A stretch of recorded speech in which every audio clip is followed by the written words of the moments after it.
বিশ্বাস করো আমাকে, তাহলে আপত্তি করো না। এখন বুঝতে না পারলেও একদিন বুঝবে। এরপর আমার আর কিছুই বলা ছিল না। অবশেষে ইচ্ছে না থাকা সত্ত্বেও বিয়ে করতেই হয়েছে আমাদের। আচ্চান ভাইয়ের ডাকে কল্পনা থেকে বেরিয়ে এলাম। উনি হাত ভাঁজ করে ভ্রুকুচকে তাকিয়ে আছেন আমার দিকে।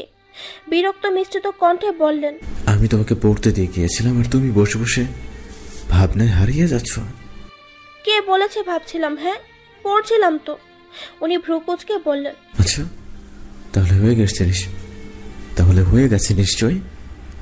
দাও তো দেখি কতটুকু হয়েছে। আমি একটু ইতস্ত করে বললাম, না মানে ওই 6 পেজই হয়েছে আর কি।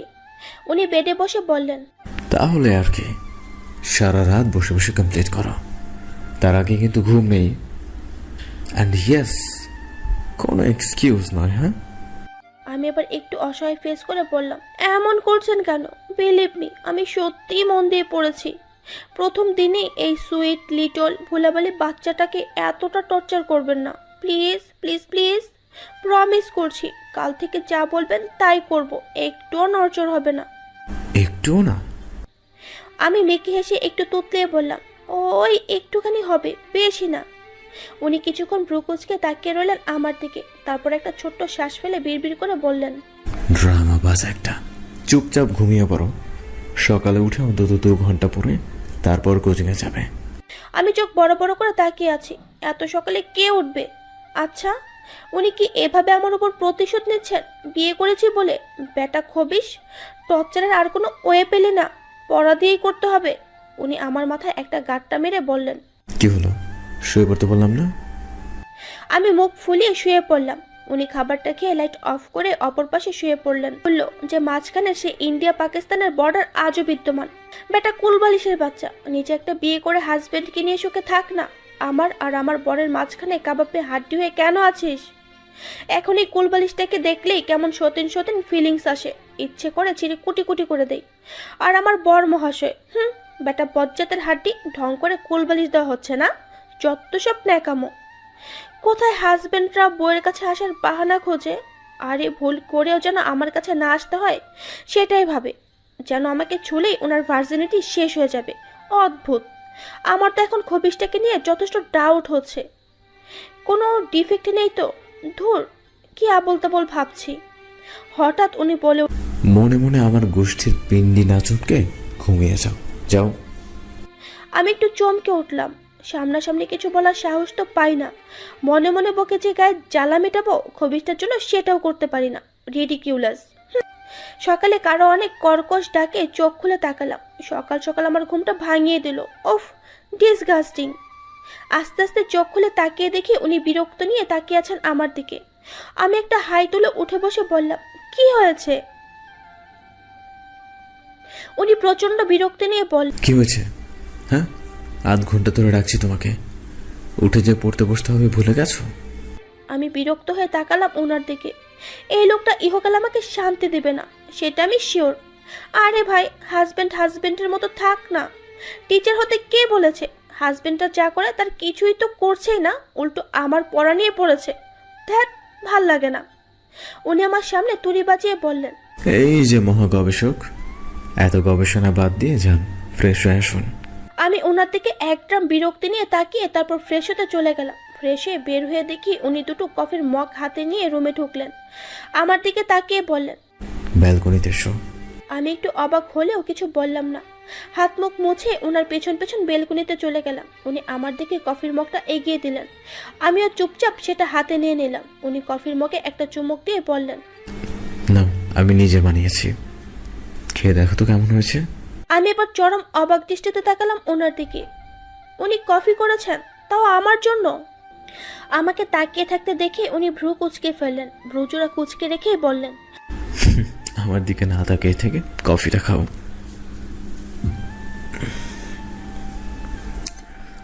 আমাকে দেখার জন্য যথেষ্ট সময় আছে, যতদিন বেঁচে আছি দেখতে পাবে, কিন্তু কফিটা ঠান্ডা হয়ে গেলে আর খেতে পারবে না। আমি কিছু না বলে কফির মগে চুমুক দিলাম। এক চুমুক খেতেই উনি ভ্রু নাচিয়ে জানতে চাইলেন কেমন হয়েছে। আমিও মাথা নেড়ে বোঝালাম, দারুণ, আসলেই দারুণ হয়েছে খেতে। উনি এত ভালো কফি বানায় জানতামই না। উনি আবারও কফির মগে চুমুক দিয়ে বললেন, এখানে মিনিট 10 থাকা, হ্যাঁ, ফ্রেশ এয়ার নাও, এরপর ভেতরে গিয়ে পড়তে বসবে। ঠিক আছে। আমি মাথা নেড়ে সম্মতি দিলাম। উনি কিছু বলছেন না, রেলিংয়ে ভর দিয়ে এক দৃষ্টিতে তাকিয়ে আছেন আকাশের দিকে, আর মাঝে মাঝে কফির মগে চুমুক দিচ্ছেন। আমিও কফির মগে চুমুক দিতে দিতে সকালের এই ফ্রেশ এয়ার উপভোগ করছি। কিছুক্ষণ পর নীরবতা ভেঙে উনি বললেন। আমি হালকা চমকে উঠলাম। এমন আদরে কণ্ঠে উনি আগে ডাকতেন, আপির বিয়ের আগে। প্রায় 4 মাস পর ওনার মুখে এরকমভাবে অনি ডাক শুনলাম। কোনো রকম তুতলিয়ে বললাম, জি জি জি। উনি ঘুরে আমার দিকে তাকিয়ে বললেন, কাউকে কখনো ভালোবেসেছো? আমি অবাক দৃষ্টিতে তাকিয়ে আছি ওনার দিকে। হঠাৎ এমন প্রশ্ন কেন করলেন আমায়? উনি আবারও বললেন। কি হলো বলো। আমি একটু হাসার চেষ্টা করে বললাম, বেশিছি তো, এখনো বাসি। আব্বু, আম্মু, কাব্য, আপি, ভাইয়াদের, এবারে সবাইকেও এখন খুব ভালোবেসে ফেলেছি। উনি মুখে হালকা বাঁকা হাসি ফুটিয়ে বললেন, আমাকেও? আমি একটু হচকচিয়ে গেলাম। কি উত্তর দিব বুঝতে পারছি না। ভালোবাসি আমি ওনাকে? এই প্রশ্নের উত্তর তো আমার কাছে এখনো অজানা। আমার কোনো উত্তর না পেয়ে উনি বললেন, চলো রুমে চলো, পড়তে হবে। আমিও ভদ্রমেয়ের মতো চুপচাপ ভেতরে চলে গেলাম। উনি প্রায় 1.5 ঘন্টা পড়িয়েছে আমায়। পড়া শেষ করে আমি রেডি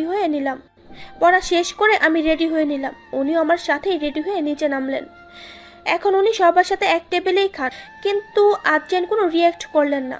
ওনাকে পাতে যেটা দেওয়া হয়েছে চুপচাপ সেটাই খাচ্ছেন। ইফাজ ভাইয়া আবারও হতাশ হলেন, সাথে বাকিরাও। আমি খেয়ে উঠে বললাম, আচ্ছা তাহলে আমি আসছি, হ্যাঁ, কোচিংয়ে লেট হয়ে যাবে নয়তো। উনি টিস্যু দিয়ে মুখ মুছতে মুছতে বললেন, ও ওয়েট, আমি ড্রপ করে দেবো তোমাকে। আমি একটু হেসে বললাম, না, তার প্রয়োজন নেই, আমি যেতে পারবো। উনি ভ্রু কুঁচকে উঠে দাঁড়িয়ে বললেন, অফার করছি না তোমাকে, ইটস মাই অর্ডার। সবাই অবাক হয়ে তাকিয়ে আছে। আমি একটু বিরক্ত হয়ে বললাম, আসার সময় তো একাই আসতে হবে না, প্রবলেম কি? আগে না, আমি নিজে আপনাকে পিক করব, আর যেদিন আমি যেতে পারবো না সেদিন গার্ড পাঠিয়ে দেব। আমি অবাক, সাথে খুব বিরক্ত হয়ে বললাম, মানেটা কি? আমি কি বাচ্চা যে হাত ধরে রাস্তা পার করাবেন? প্রথম দিন যাওয়াটা আলাদা ব্যাপার, কিন্তু তাই বলে রোজ? উনি এবারও শক্ত কণ্ঠে বললেন, আমি আগেই বলেছি দিস ইজ মাই অর্ডার। আমার পারমিশন ছাড়া বাইরে কোথাও যাবে না তুমি। কিন্তু লিসন, আমার কথার উপর কারো কথা শুনতে আমার ভালো লাগে না। যা বলেছি সেটাই ফাইনাল।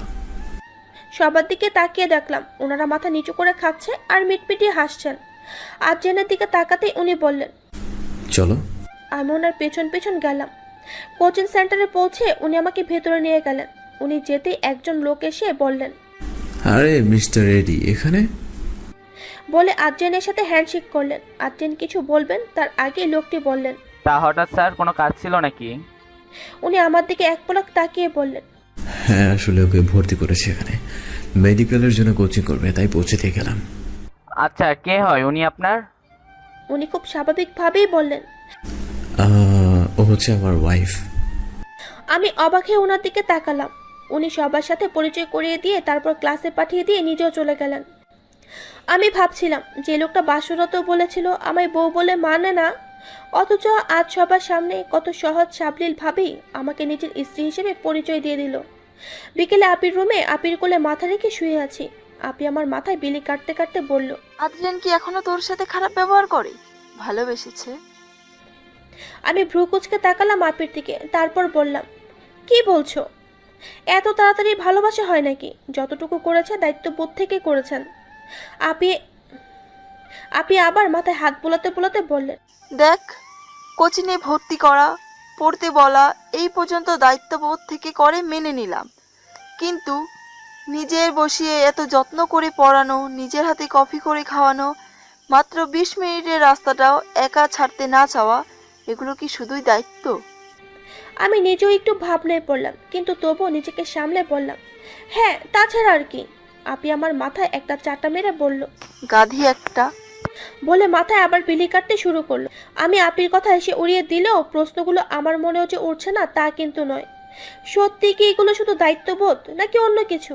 আমি মাথা নিচু করে মুখ কাচুমাচু করে বসে আছি, আর আর্জেন বিরক্তি নিয়ে ভ্রু কুচকে তাকিয়ে আছেন আমার দিকে। উনি বইটার সামনে ঠাস করে রেখে একগাদা বিরক্ত নিয়ে বললেন, লাইক সিরিয়াসলি? তো জিকে এতটা খারাপ? I just can't believe. আমি মুখ ফুলিয়ে হালকা তুতলে বললাম, আসলে ওই ফিজিক্স কেমিস্ট্রির চক্করে এসব পড়া হয়নি। উনি বিরক্ত হয়ে বললেন, তাই বলে সামান্য জিনিসগুলো কেউ না পারে? যেভাবে সাল আর মাস বলছো, এতে করে তো দেশের ইতিহাসটাই বদলে দেবে তুমি। কবে যেন বলে বসো 7 মার্চের ভাষণ মোহাম্মদ আলী জিন্নাহ দিয়েছে, আর উর্দুকে একমাত্র রাষ্ট্রভাষা করার বঙ্গবন্ধু ঘোষণা দিয়েছেন। মুক্তিযুদ্ধ 1952-তে হয়েছে, আর ভাষা আন্দোলন 1971-এ। আমি এতটাও ডাফার নই। ইটস এ কমন নাও। 5 বছর যাবৎ আমার কোনো প্র্যাকটিস নেই, তবুও চোখ বন্ধ করে বলতে পারবো। আমি মুখ কাচুমাচু করে বললাম, আপনার মতো অত ট্যালেন্ট নেই আমার মধ্যে। ট্যালেন্ট আছে তোমার, সারাদিন লাফালাফি করার, 24/7 আবল তাবল বকার, বোকা বোকা কথা বলার, আর আমার 14 গোষ্ঠীর পিন্ডি চটকানোর ট্যালেন্ট খুব বেশি পরিমাণ আছে তোমার। আমি ভ্রুকুচকে তাকিয়ে আছি ওনার দিকে। সারাদিন আমাকে টিচ করে খবিস একটা। উনি ভ্রু কুচকে রেখে ল্যাপটপটা অন করে বললেন, তাড়াতাড়ি কমপ্লিট করো এটা। আমি অ্যাপটা ডাউনলোড করে ওটা লগ ইন করছি, কাল সকালে এক্সাম আছে তো। হ্যাঁ, বলে ল্যাপটপে কিছু করতে লাগলেন। আমিও পড়তে শুরু করলাম। একটু পর উনি বললেন, তোমার ফোনে মেসেজ আসে, দেখো ওটা দেখে কোচিং রোলটা বলো। আমি দেখে বললাম ওনাকে। উনি ওটা টাইপ করে বললেন। পাসকোডটা বলো। আমি সাথে সাথে চমকে উঠলাম। শরীর জমে যাচ্ছে আমার আস্তে আস্তে। উনি ভ্রু কুচকে আমার দিকে তাকিয়ে বললেন, কি হলো, পাসকোডটা বলো। ওনার আওয়াজে আমি কেঁপে উঠলাম। আমার শরীর অবশ হয়ে আসছে। বাক্যটা বড্ড বিষাক্ত লাগছে আমার কাছে, বড্ড বেশি। আমি কাঁপা কাঁপা কণ্ঠে বললাম, আমি জানি না, আমি কিচ্ছু জানি না, কিচ্ছু না। উনি ল্যাপটপটা বন্ধ করে তাড়াতাড়ি এগিয়ে আমার 2 বাহু ধরে চিন্তিত কণ্ঠে বলল, অনি, কি হয়েছে তোমার? আমি তো জাস্ট পাসকোডটা জানতে চেয়েছি। আমি জোরে চেঁচিয়ে বললাম, আমি জানি না কোনো পাসওয়ার্ড। আর্জেন্ট ভ্রুকুচকে তাকিয়ে আছেন আমার দিকে। উনি এবারও চিন্তিত কণ্ঠে বললেন, তুমি অতটা হাইপার হচ্ছ কেন? আমি না না, আপনি কিচ্ছু জানতে চাইবেন না আমার কাছে। আমি কিচ্ছু জানি না, কিচ্ছু না বলে শব্দ করেই কেঁদে দিলাম আমি। উনি এবার আমাকে নিজের বুকে জড়িয়ে ধরলেন। তারপর মাথায় হাত বুলাতে বুলাতে বললেন, ফাইন, আমি কিচ্ছু বলছি না, কুল, জাস্ট কুল। বলে আমাকে ওনার বুকে আরো শক্ত করে জড়িয়ে ধরে মাথায় আলতো করে হাত বুলিয়ে দিতে লাগলো। এই প্রথম উনি নিজে থেকে এতটা কাছে টেনে নিলেন আমায়। অন্য সময় হলে হয়তো লজ্জা পেতাম, ওনার থেকে একটু দূরে সরে যেতাম, কিন্তু এখন এতটাই ভয় পেয়ে আছি যে আমিও শক্ত করে জড়িয়ে ধরলাম ওনাকে। শরীর ভীষণ রকম কাঁপছে। কাঁপুনি থামাতেই ওনার পিঠের উপর দিয়ে শার্টটা শক্ত করে ধরে আছি। অদ্ভুত ব্যাপার, ওনাকে আমি যতটা শক্ত করে ধরে আছি তার চেয়েও বেশি শক্ত করে ধরে রেখেছেন উনি আমাকে। উনি বেশ অনেকটা সময় খুব শক্ত করে আমাকে জড়িয়ে ধরেছিলেন। শক্ত করে জড়িয়ে ধরার ফলে আমার কাঁপুনি আস্তে আস্তে কমে গেছে, কিন্তু আমি এখনো ফুপিয়ে ফুপিয়ে কাঁদছি। উনি এবার ওনার হাত আলগা করে পিঠে হাত বোলাতে বোলাতে আমার চুলের মধ্যে আঙুল দিয়ে চুলগুলো নাড়তে নাড়তে বললেন, অনি, কান্না বন্ধ করো। ওনার কথায় কান্না বন্ধ করে দিলাম, কিন্তু শরীর মাঝে মাঝে কেঁপে কেঁপে উঠছে। সেটা দেখে উনি আমাকে ছেড়ে দিতে নিয়েও ছাড়লেন না, নিজের সাথে মিশিয়ে ধরে রাখলেন। তারপর বললেন, কিচ্ছু হয়নি, সি, এভরিথিং ইজ ফাইন। অনি। আমি আবার ওনার টি শার্ট খামচে ধরে ওনার বুকে মুখ গুজে রইলাম। কি করছে আমি নিজেও জানি না, কিন্তু এই মুহূর্তে ওনার বুকে নিজেকে সবচেয়ে বেশি নিরাপদ মনে করছি। উনি আর কিছু বললেন না, আমাকে বুকে নিয়ে বেডে হেলান দিয়ে শুয়ে রইলেন। আমি একদম চুপ করে ওনার বুকে গুটিসুটি মেরে শুয়ে রইলাম। অনেকক্ষণ কাদার কারণে মাথা ভার হয়ে আছে, চোখেও ভারী হয়ে এলো। আস্তে আস্তে ঘুমিয়ে পড়লাম ওনার বুকেই। তাড়াহুড়ো করে রেডি হচ্ছি, আর উনি তখন থেকে তারা দিয়েই যাচ্ছেন। আমি ওনার সেট করছি, তখন আজিয়ান বললেন, অনি, ডু ফাস্ট, অলরেডি দেরি হয়ে গেছে। এই তো হয়ে গেছে, আর একটুখানি। আজিয়ান একটু রাগী কণ্ঠে বলল, হ্যাঁ, তাড়াতাড়ি। আমি ওড়নাটা সেট করে ব্যাগটা কাঁধে নিয়ে বললাম, হয়ে গেছে। উনি বেড থেকে উঠে দাঁড়িয়ে বললেন, অবশেষে, চলো। নিচে গিয়ে ব্রেকফাস্ট করে বেরিয়ে গেলাম। কোচিং সেন্টার থেকে বেরিয়ে নিচে নেমে গিয়ে দেখলাম উনি দাঁড়িয়ে আছেন। আমি ওনার সামনে গিয়ে দাঁড়ানোর পরে উনি কিছু না বলে গাড়ির দরজা খুলে দিলেন। আমি চুপচাপ গিয়ে গাড়িতে বসে পড়লাম। উনিও ড্রাইভিং সিটে বসে আমার সিট বেল্ট বেঁধে দিলেন। এটা ভাববেন না যে আমি সিট বেল্ট বাঁধতে জানি না, আসলে প্রথম দিন উনি নিজেই বেঁধে দিয়েছিলেন, তারপর থেকে আমি আর বাঁধি না, উনি নিজে বেঁধে দেন। এটাই ভালো লাগে আমার কাছে। অনেকক্ষণ দুজনেই চুপ ছিলাম। হঠাৎ করে উনি বলে উঠলেন, কাল রাতে এমন কেন করলে, কি হয়েছিল? সাথে সাথে আমার মন খারাপ হয়ে গেল। নিজেকে সামলে কথা ঘোরানোর জন্য বললাম, আচ্ছা আমি এক্সাম দিলাম কি করে? আপনি কি অ্যাপে লগ ইন করেছিলেন? হ্যাঁ, তোমাকে ঘুম পাড়িয়ে আমি নিজে সব সেট করে রেখেছিলাম। ও। উনি পাল্টা আর কোনো প্রশ্ন না করে ড্রাইভিংয়ে মন দিলেন। আমি একটু অবাক হলাম। এমনি সময় হলে তো আমাকে প্রশ্ন করতে করতে শহীদ করে দিতেন। আজ কি হলো কি জানি, কখন কি হয় ওনার সেটা শুধু আল্লাহই জানেন আর উনি জানেন। বিকেলে বসে বসে পড়ছি। সত্যি বলতে বই সামনে নিয়ে বসে থাকলেও ওনার কথা বেশি ভাবছি। এতদিনে এটুকু বুঝেছি ওনার অন্য কোথাও কিছু নেই। মেয়েদের সাথে তেমন কথা বলে না উনি, যতটুকু বলে নুরাপুর সাথে। আর একটা বিষয়ের তথ্য যেটা পেলাম সেটা হলো ওনারা কলেজ থেকেই পরিচিত, মানে কলেজ লাইফে নুরাপু ওনাদের পরিচিত ছিলেন। তাহলে আমার সাথে ওনার কি প্রবলেম রে ভাই? এসব ভাবতে ভাবতে কোলবালিশটার দিকে চোখ গেল। আগেই বলেছি এটাকে দেখে আমার সতীন সতীন ফিলিংস আসে, তাই কোলবালিশটা হাতে নিয়ে চোখ ছোট ছোট করে তাকালাম ওটার দিকে। তারপর বললাম, এই তোর লজ্জা করে না? একটুও লজ্জা নেই তোর মধ্যে? হ্যাঁ, অন্যের বরের দিকে নজর দিস, তারপর বর বউয়ের মাঝখানে শুয়ে থাকিস। হাউ শেমলেস ইয়ার। আচ্ছা তুই একটা কথা বল, এটা কি ঠিক? জানি কি বলবি, এটাই তো যে আমার বর নিজে তোকে মাঝখানে আনে। একটা কথা বল, উনি আনলেই তুই যাবি কেন? হোয়াই? মিনিমাম সেলফ রেসপেক্ট নেই? নিচে থেকে উঠে চলে যেতে পারিস না? তা যাবি কেন? আমার এমন সুইট কিউট হাজবেন্ড বরটাকে কেই বা ছাড়তে চাইবে? উফ কি জ্বালা! এই জন্যেই সুন্দর ছেলেদের বিয়ে করতে নেই। জ্বলতে জ্বলতে ভেতরটা পুড়ে পুরো কয়লা হয়ে যায়। হঠাৎ কাশির আওয়াজে চমকে পেছনে তাকিয়ে দেখি উনি দরজায় হেলান দিয়ে দাঁড়িয়ে আছেন। এই রে, কিছু শুনে টুনে ফেলেনি তো? ইস, আমিও না কথা বলার সময় কিছুই খেয়াল থাকে না। উনি কিছু না বলে সোজা ওয়াশরুমে চলে গেলেন। আর আমি ভাবছি ওনার মুখ দেখে তো কিছুই বুঝলাম না যে কিছু শুনেছেন কিনা নাকি শোনেননি। ধ্যাত তেরি, ছোট্ট মাথা এত প্রেশার কি করে নেয়? উফ আল্লাহ, আমার দিকে একটু দেখো। 2 দিন কেটে গেল। এই 2 দিন ওনাকে একটু অন্যরকম দেখলাম, যেন খুব মনোযোগ দিয়ে কিছু একটা ভাবছেন। বেশিরভাগ সময় বাইরে বাইরে কাটান, তবে তাই বলে যে আমার লেখাপড়া ছাড় দেন তা কিন্তু একদমই না। যখনই আসেন ঠিকই পড়া আদায় করে নেন। আর আমি আমার প্যারাময় লাইফে একদম অতিষ্ঠ। বর বেশি পণ্ডিত হলে জীবনটা তেজপাতা হয়ে যায়, এটা শুনেছিলাম। এখন নিজেই নিজের জীবন দিয়ে দেখেও নিচ্ছি। রাতে আমার ইঞ্জিনিয়ার প্লাস সায়েন্টিস্ট বর আবার টিচার বরের রোল প্লে করতে শুরু করলেন। আর আজ খুব গুরুতর একটা সাবজেক্ট নিয়ে বসেছেন, সেটা হলো ফিজিক্স, যেটা বরাবরই আমার কাছে ভীষণ ভয়াবহ লাগে। তারপরও উনি এমনভাবে কোয়েশ্চেন করেছেন যে পুরো কনফিউজড হয়ে যাচ্ছে। আর না পারার ফলস্বরূপ একটা করে রামধমক দিয়ে যখন উত্তরটা বলছেন তখন আমি অবাক হয়ে যাচ্ছি, কারণ উত্তরটা আমার জানাই ছিল, কিন্তু ওনার প্রশ্নগুলোই কেমন আজব আজব। আমি ভ্রু কুঁচকে বললাম, আপনি এমন কেন বলুন তো? এভাবে পেঁচিয়ে কেউ প্রশ্ন করে? উনি বইটা বন্ধ করে আমার দিকে চোখ ছোট ছোট করে তাকিয়ে বললেন, মেডিকেল এক্সামে তোমার জন্য বেছে বেছে সহজ করে প্রশ্ন দেবে, তাই না? আমি মুখ ফুলিয়ে উঠে ওয়াশরুমে ফ্রেশ হতে চলে গেলাম। ফ্রেশ হয়ে এসে দেখি উনি বিছানা করে ফেলেছেন। আমি ভাবি, লোকটা এমন কেন? এত যত্ন নেই আমার, পারলে জলটাও ঢেলে খেতে দেয় না। এত কেয়ারিং একটা হাজবেন্ড তো সবাই চায়, কিন্তু একটা জিনিসেরই অভাব রেখেছেন উনি, ভালোবাসা। এই ভালোবাসাটাই এখনো পাইনি ওনার কাছ থেকে। কি হয় একটু ভালোবাসলে? কি হলো, ঘুমাবে না? এসো। ওনার কথায় হুঁশ এলো আমার। কিছু না বলে চুপচাপ শুয়ে পড়লাম। উনিও লাইট অফ করে যথারীতি মাঝখানে আমার সতীনকে রেখে শুয়ে পড়লেন। উনি উল্টো দিকে মুখ করে শুয়ে আছেন, আমি উল্টো ঘুরে শুয়ে পড়লাম। দুজনেই চুপচাপ আছি।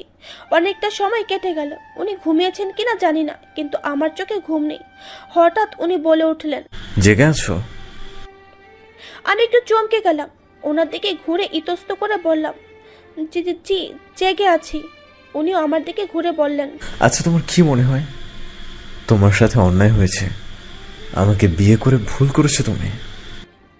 আমি কোনো প্রকার সংকোচ না করে সরলভাবে বললাম, আপনার মতো হাজবেন্ড পাওয়া তো যে কোনো মেয়ের কাছে ভাগ্যের বিষয়। কিন্তু কি বলুন তো, শুধুমাত্র 3.5 অক্ষরের এই কবুল শব্দটা ধর্মীয় ও সামাজিকভাবে দুজনকে এক ছাদের নিচে থাকার অনুমতি দিয়ে দিলেও দুজনকে সত্যিকারের বন্ধনে আবদ্ধ করতে পারে না। বলে আমি আবার উল্টো ঘুরে শুয়ে পড়লাম। কিন্তু এতটুকু বুঝতে পারছি উনি আমার দিকেই তাকিয়ে আছেন। থাকুক তাকিয়ে, যত খুশি তাকিয়ে থাকুক, তাকিয়ে থাকতে থাকতে অন্ধ হয়ে যাক, তাতে আমার কি? আমি তো তাকাবো না ওনার দিকে, একদম না। সকালে ওনার ডাকি আমার ঘুম ভাঙলো, তবে রোজকার মতো আজকের কণ্ঠস্বর কর্কশ নয়। চোখ খুলে তাকিয়ে দেখি উনি আজকেও কফির মগ নিয়ে বসে আছে। আমি একটু অবাক হয়ে উঠে বসে ওনার দিকে তাকালাম। উনি মুচকি হেসে আমার দিকে কফির মগটা এগিয়ে দিয়ে বললেন, গুড মর্নিং ম্যাম। আমি অবাক হয়ে তাকিয়ে রইলাম ওনার দিকে। আজ ওনার ব্যবহারে অন্য কিছু দেখছি আমি। প্রতিদিন ওনার ডাকে একটা টিচার টিচার ফিলিংস থাকে, কিন্তু আজ ওনার ডাকে কেমন যেন হাজব্যান্ড হাজব্যান্ড ফিলিংস পাচ্ছি আমি। অবাক হয়ে ঠোঁটের কোণে হালকা হাসি ফুটিয়ে বললাম, ভেরি গুড মর্নিং। বলে কফির মগটা হাতে নিয়ে নিলাম। উনি একটু এগিয়ে এসে আমার এলোমেলো চুলগুলো হাত দিয়ে গুছিয়ে দিল। আমি অবাক দৃষ্টিতে তাকিয়ে আছি ওনার দিকে। উনি আমার কপালের চুলগুলো কানে গুজে দিয়ে কিছু বলবেন, ঠিক তখনই দরজার কাছে কেউ গলা ছাড়লো। তাকিয়ে দেখি জাবিন, ইফাজ ভাইয়া, আপি দাঁড়িয়ে আছে। আমরা তাকাতেই তিনজনেই দাঁত বের করে একটা হাসি দিল। তারপর তিনজনেই হেলে দুলে রুমে ঢুকলো। উনি আর আমি ভ্রু কুঁচকে ইফাজ ভাইয়া দাঁত কেলিয়ে বলল, কি চলো। সবাইকে অবাক করে দিয়ে আজ যেন একটা মেয়েকে হাসি দিয়ে বলল, চলতে আর দিলি কোথায়? সবে তো শুরু করেছিলাম, এসেই তো সব ঘেটে দিলি। আমি চোখ বড় বড় করে তাকালাম। সবাই হতভম্ব হয়ে তাকিয়ে আছে ওনার দিকে, কারো মুখে কথা নেই। উনি ভ্রু কুঁচকে সবার দিকে চোখ বুলিয়ে বলল, what? Am I looking like a alien really? চারজনই একসাথে নাবুদক মাথা নাড়লাম। উনি এবার নিজেকে একবার চেক করে বললেন, অদ্ভুত কিছু দেখেছো আমার মধ্যে? লাইক ডানা অথবা এক্সট্রা হাত পা বা আইস? আমরা এইবারও সবাই নাবুদক মাথা নাড়ালাম। উনি এবার বিরক্ত হয়ে বললেন, তো এভাবে সবাই চোখ বড় বড় করে দেখছো কেন? I know I am handsome, তাই বলে এইভাবে নজর? So shameful. ইফাজ ভাইয়া অবাক কণ্ঠে বললেন, তুই? আদ্রিয়ান হেসে ফেললেন। হাসতে হাসতে বললেন, ভাইয়া, বিয়ে করে বউয়ের ভয়ে তোতলাতে তোতলাতে এখন তোতলা হয়ে গেছিস? আমরা এখনো ওনার দিকে তাকিয়ে আছি অবাক হয়ে। উনি পকেটে হাত ঢুকিয়ে বললেন, হোয়াট এভার। এই যে ম্যাডাম, হা করে তাকিয়ে না থেকে পড়তে বসুন। আর আপনারা এই মুহূর্তে আমার বউকে কোনো ডিস্টার্ব করা যাবে না, হ্যাঁ? যা বলার বলে চলে যাও, আড্ডা পরে হবে। আমি বাবার রুম থেকে বই আনতে যাচ্ছি। এটুকু সিটি বাজাতে বাজাতে চলে গেলেন উনি। আমরা চারজনই হা করে তাকিয়ে আছি ওনার যাওয়ার দিকে। আদ্রিয়ান আবার আগের মতো বিহেভ করছেন, এটা সত্যি ছিল। That's mean Adrian Abrar Johar is back. আদ্রিয়ানের হঠাৎ এই চেঞ্জ দেখে আমরা হতভম্ব হয়ে দাঁড়িয়ে আছি। ইফাজ ভাইয়া, আপি আর জাবিন এবার একসঙ্গে আমার দিকে তাকালো। তিনজনই ভ্রু নাচিয়ে জিজ্ঞেস করলো, কি ব্যাপার? আমিও কাজ সংকুচিত করে ঠোঁট বাঁকিয়ে বোঝালাম, আমি কিছুই জানি না। জাবিন আমাকে পেছন থেকে জড়িয়ে ধরে বলল, ভাবিমণি, কি জাদু করেছো বলো তো? আমার ভাইয়াটা একদম আগের ফর্মে ফিরে গেল। আপিও তাল মিলিয়ে বলল, হ্যাঁ সত্যি, কি করেছিস বলতো তুই? আমি বিরক্ত হয়ে ওদের দিকে তাকিয়ে বললাম, আরে আমি তো বলছি আমি কিছু করিনি। তোমাদের ভাইয়ের কি হয় আমি কি করে জানবো? আর তাছাড়াও তার মাথায় কখন কি চলে সেটা কি আমি জানি নাকি? আজব। ইফাজ ভাইয়া হেসে বললেন, তবে যাই হোক, আমাদের আদ্রিয় যে আবার আগের মতো স্বাভাবিক হয়ে গেছে এটাই অনেক। আপি আর জাবিন দুজনেই সন্তুষ্টির একটা হাসি দিলেন। আমিও হাসলাম। তখনই রুমে ওনার আগমন ঘটল। উনি বাবার রুম থেকে একটা উপন্যাসের বই নিয়ে এসেছেন। ওনাদের রুমে দেখে ভ্রু কুঁচকে বললেন, কি ব্যাপার, তোরা এখনো যাসনি কেন? বললাম তো আড্ডা পরে হবে, এখন ওর পড়ার সময়। জাবিন মুখ ফুলিয়ে বলল, আরে বাবা, যাচ্ছি তো। তোর বউকে নিয়ে যাব না আমরা, তোর বউ তোরই থাকবে। আদ্রিয়ান জাবিনের মাথায় একটা টোকা দিয়ে বলল, সেটা তুই বললেও থাকবে আর না বললেও আমারই থাকবে। এখন যা ফুট। আমি আবারও অবাক দৃষ্টিতে দেখছি ওনাকে। সবাই অবাক হয়ে রুম ত্যাগ করলো। ওদের আমার দিকে এভাবে তাকিয়ে থাকতে দেখে উনি ভ্রু কুঁচকে তাকিয়ে বললেন, কি হলো, তুমি দাঁড়িয়ে আছো কেন? যাও পড়তে বসো। আমি কথা না বাড়িয়ে চুপচাপ পড়তে বসলাম। আর উনিও আমায় পড়া দিয়ে বেডে হেলান দিয়ে এক হাতে কফি আর এক হাতে উপন্যাসের বইটা নিয়ে বসলেন। দুপুরে মামনি বড় আম্মু মিলে দুপুরে মামনি বড় আম্মু মিলে খাবার সাজাচ্ছে টেবিলে। আপিও একটু হেল্প করছে আর আমি গালে হাত দিয়ে দেখছি ওনাদের। আচ্ছা, আমিও তো এই বাড়ির বউ, তাই না? তাহলে আমাকেও একটু টুকিটাকি কাজ করতে দিলে কি হয়? আপিকে তো তাও কম হলেও একটু কাজ করতে দেয়, আমাকে কেন দেয় না? এর মধ্যেই সবাই আস্তে আস্তে চলে এলো খেতে। কিছুক্ষণ পর আদ্রিয়ানও নামলেন। আজ অফ ডে, তাই বাড়িতেই আছে সবাই। উনি এসে আমার পাশের চেয়ার টেনে বসলেন। খাবার সার্ভ করার সময় ইফাজ ভাইয়ার পাতে যেই মাছ দিতে যাবে তখনই আদ্রিয়ান বলে উঠল, খবরদার আম্মু, ওই পিসটা আমিই নেব। মামুনি হা করে তাকিয়ে আছেন। বাকি সবাইও বেশ অবাক হয়েছেন। সবাই যেন শক্ত থেকে বের হতে পারছেন না। আমরা সকালে ওনার পরিবর্তনটা কিছুটা দেখলেও এখন আরো অবাক হচ্ছি। কি হলো দাও? আদ্রিয়ানের কথায় হুঁশ এলো আমার। মামুনির চোখ জোড়া ছলছল করছে। বাকি সবাইও অনেকটা ইমোশনাল হয়ে গেছেন। আন্টি নিজেকে সামলে নিয়ে বললেন, এই এত হিংসুটে কেন রে তুই? সবগুলো তো একই রকম। বলে ইফাজ ভাইয়ের পাতে মাছটা দিতে গেলেই আদ্রিয়ান মামুনির হাত ধরে মাছটা নিজের পাতে নিয়ে নিলেন। ইফাজ ভাইয়া একটু রাগী গলায় বললেন, আরে এটা কি হলো? ছোট আম্মু এটা তো আমাকে দিয়েছিল, তুই কেন নিলি? আদ্রিয়ান ডোন্ট কেয়ার একটা ভাব নিয়ে খাবার নাড়তে নাড়তে বললেন, কারণ আমি ছোট, আর লজিক্যালি ছোটদেরকে বেশি করে দেওয়া উচিত। এটাও জানিস না গাধা? ইফাজ ভাইয়া তৃপ্তিময় দৃষ্টিতে তাকিয়ে আছে আদ্রিয়ানের দিকে। কেনই বা তাকাবে না? খুব বেশি অপেক্ষায় ছিলেন এই আদ্রিয়ানকে এভাবে দেখার জন্যে। তবুও রাগ করার ভান করে বলল, হ্যাঁ, তোর ওই সব লজিক তোর কাছেই রাখ। মানছি তুই ইঞ্জিনিয়ার, কিন্তু আমিও তোর ডক্টর নাকি? ডক্টর হতেও মাথা লাগে, আর সেটা যদি নিউরোসার্জন হয়। আদ্রিয়ান কপাল কুঁচকে বললেন, হ্যাঁ জানি তুই কি। দিনে 10 বার করে বলে বলে সবাইকে মনে করাতে হবে না। যদিও তোকে দেখলে একজন সার্জন মনে হয় না, তবু চলে আর কি। ইফাজ ভাইয়াও একই ভঙ্গিতে ওনার দিকে তাকিয়ে বললেন, সেটাই, তুই তোর কপালে সিল লাগিয়ে ঘুরিস যে আমি ইঞ্জিনিয়ার। আমার সিল লাগে না, এমনিতেই সবাই বুঝে যায়। আমরা সবাই খাচ্ছি আর মিটমিটিয়ে হাসতে হাসতে দুই ভাইয়ের ঝগড়া এনজয় করছি। উনি খেয়ে উঠে আমার দিকে তাকিয়ে বললেন, তাড়াতাড়ি খেয়ে উপরে চলে এসো, নিচে বেশিক্ষণ থেকেও না। আমি ইতস্ত করে আশেপাশে সবার দিকে একবার চোখ বুলিয়ে দেখি সবাই মিটমিট করে হেসে যাচ্ছে। উফ, কি জ্বালা রে ভাই! এভাবে বলার কি ছিল? নিশ্চয়ই উপরে নিয়ে বই খাতা নিয়ে বসিয়ে দেবে। কিন্তু সবাই তো ভাবছে যে উনি কি না কি জন্য ডাকছেন। আমি ওনার দিকে তাকিয়ে মাথা নাড়লাম। উনি চলে গেলেন। উনি যেতেই সবাই আমার দিকে তাকালো। আমি জিজ্ঞাসু দৃষ্টিতে তাকিয়ে মামুনি এসে আমায় আলতো করে জোরে ধরে বললেন, এমন অসাধ্য সাধন কি করে করলি মা?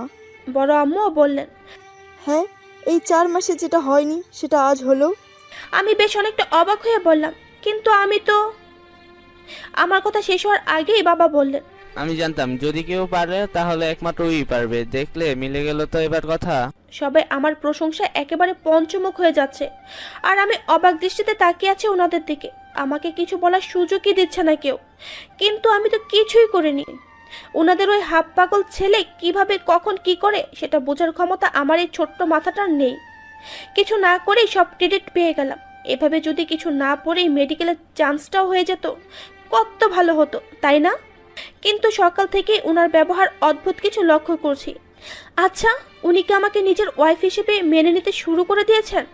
যদি তাই হয় তাহলে আমি এত সহজে সব মানব না।